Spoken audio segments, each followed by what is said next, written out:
Matt, but let's have a reality check. How much really are global warming policies and higher power prices to blame here, do you think? Because I read Alcoa, look, it's a very opaque little statement it put out, blames a variety of factors, including the plant's age, scale, operating costs, and current bauxite grades, plus market conditions, which could mean just about anything.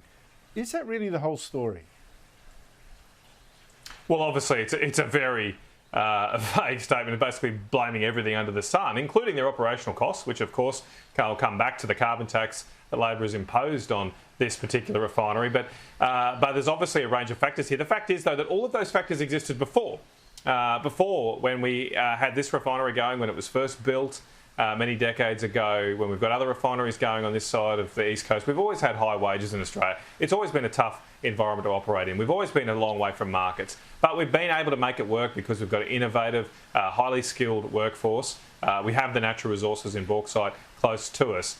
So those natural advantages are being squashed now, though, because Labor did impose a carbon tax on this very refinery just 6 months ago. They introduced what they call the safeguard mechanism. It only applies to just over 200 factories all around Australia, including our alumina refineries right across Australia. And 6 months later, this factory has shut. There's the evidence. The evidence is clear. And Ian, we were told that this carbon tax would not cost jobs. There was no major detailed modelling done, though. And obviously, it doesn't help when a government puts on a new tax, and this new tax gets bigger and bigger every year. This Labor tax will be higher and higher on our refineries, on our smelters, on our mines. Every year it gets bigger and bigger. And so in that environment, if you face a bit of a difficult environment in a factory and you're looking at needing to reinvest, needing to upgrade, you're probably not going to do it in a country that wants to keep slapping you higher and higher taxes.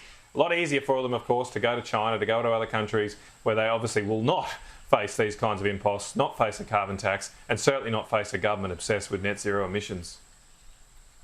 Well, you say that. It's quite interesting that this very day, I think it was, the Australian newspaper reported that the mining industry is warning that there's a lot of investment that we're missing out on, a lot of projects that could have gone ahead that aren't. And I wonder to what extent this country is being made unfriendly to investors in those industries. Now, meanwhile, the Albanese government is signalling it might end the cap on coal prices that it put on to cut electricity prices. Now, the Treasurer today wouldn't confirm it, but did claim the cap had worked. Here he is. We know from the ABS that electricity prices would have been much higher were it not for our combined efforts. The ABS has made it very clear that the rebates and the caps took some of the sting off these price rises. Well, should that price cap stay or go? It's likely to go at the middle of the year if it's not renewed. And if it does go, what then? Well, it definitely should go. It's been totally ineffective, except the only effective it has been is to strip taxpayers of $2 billion and hand it over to rich multinational coal companies. I mean, I'm a big supporter of the coal industry, but I don't think your taxpayers' dollars should just be signed over to them in almost what was almost a blank cheque from this government. We don't have a precise estimate yet. I've written to Treasury today asking for updated figures, but they have admitted this will probably cost $1.5 to $2 billion of your money. Now, I've done some quick calculations. If it does come in at $2 billion, there are 10 million Australian households. That means that's $200 from every Australian household.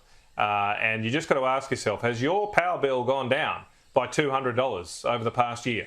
That's the claim of this government. And I don't think anybody would be able to come back with an affirmative answer on that. And that then raises the question, where did this money go? Where did the money that came out of your taxpayer funds, the money that you work hard for, it's gone over to the likes of Rio Tinto, to the likes of the coal operator, the New South Wales government who owns coal-fired power stations and coal mines there. It is absolutely ridiculous, this policy, and it should never have been put in place. It's been ineffective, and I'm glad to see it go.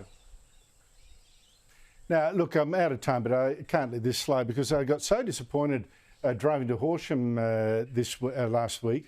Yeah, I couldn't believe all the wind farms on the hills and rises around me, wrecking the views. Now Premier Jacinta Allan wants to turn wetlands close by my home on the Western Port Bay into an industrial facility for building offshore wind towers. And today vowed to push on with this plan, even though Federal Environment Minister Tanya Plibersek had said no. Here she is.